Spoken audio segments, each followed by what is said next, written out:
Hello, Nari McDiarmid with you, and I'd like to welcome Brian Thornton, Managing Director and Chief Executive with Hawthorn Resources. And Brian, you'll be speaking at MiningNews Select in Sydney. Firstly, what opportunity does Hawthorn present to investors? Oh, thanks, Nari. Look, I think we've got probably about four prongs to our company at the present time. I mean, the biggest offering is the gold space we're in. We've got a project at Anglo Saxon, called at Anglo Saxon, which is about 150 k's east of Kalgoorlie, at a place called Pingeon, which is an historic mining centre.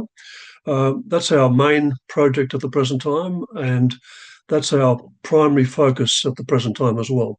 The other projects that we've got on our books is a joint venture at Mount Bevan for magnetite with Hancock. We've got a 1% royalty stream on that project, having diluted from an equity position to a royalty stream, basically because of the size of the project. It's a very big capex project. In addition to the magnetite joint venture, we have another minerals joint venture with Hancock and Legacy Iron Ore, which is the Indian government, and that project focuses on other minerals, as they call it, which is nickel, copper, lithium, and gold. So that's the other element the third element of the offering at the present time. The other issue we have is that we're cashed up. We're not short of money. We've got $12 million in the bank, so the company is not looking to raise capital. We're in a very good cash position as well compared to lots of other junior companies. Well, Brian, you're saying that Anglo Saxon is your current focus, the gold joint venture. What are the features of this project?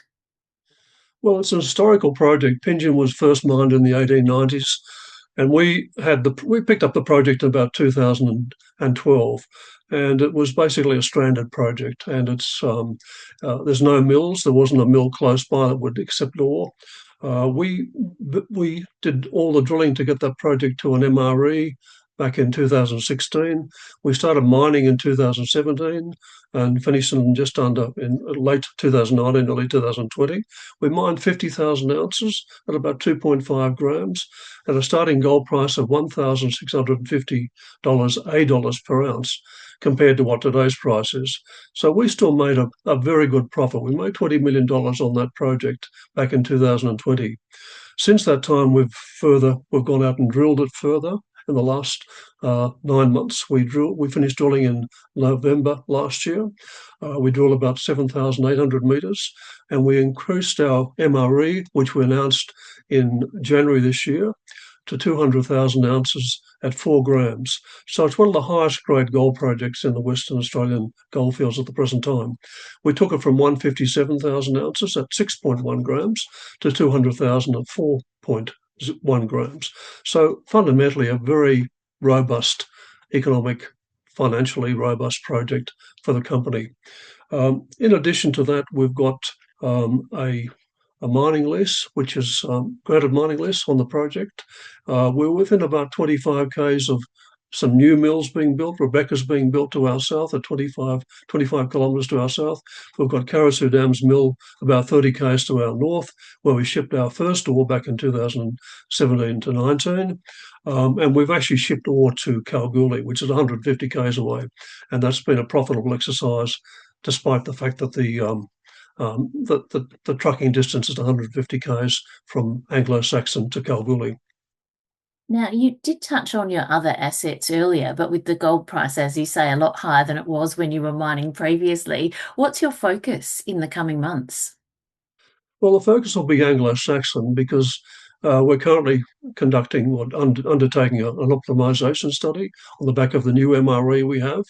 That's probably ready in about another 2 to 3 weeks' time.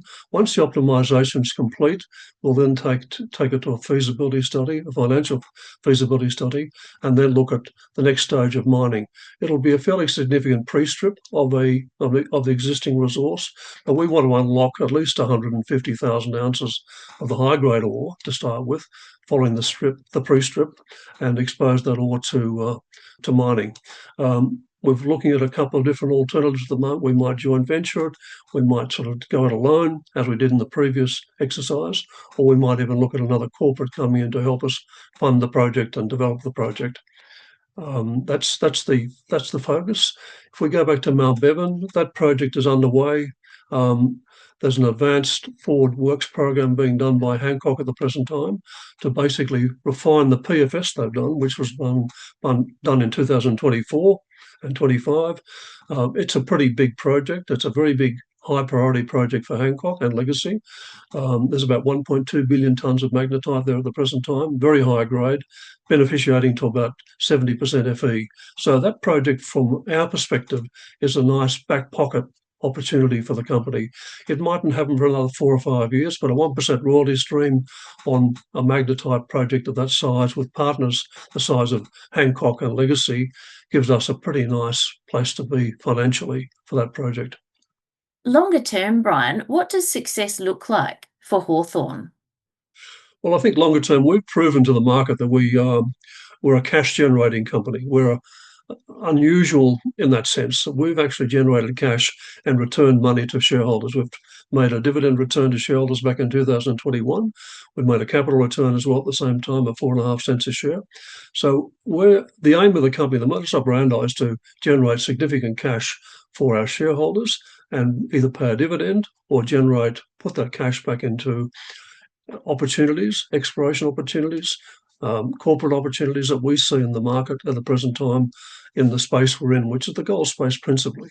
So I think longer term, we see that the Anglo Saxon will generate significant cash in today's gold market. I mean, if we look at a cash cost for the operation of $3,000 an ounce, which we think is a reasonable number at the moment, versus a gold price of $7,000 today, there's a 4,000 ounce margin on a significant resource number, which will generate significant cash for the company and the shareholders. Well, Brian, thank you very much for taking the time to speak today. Our pleasure.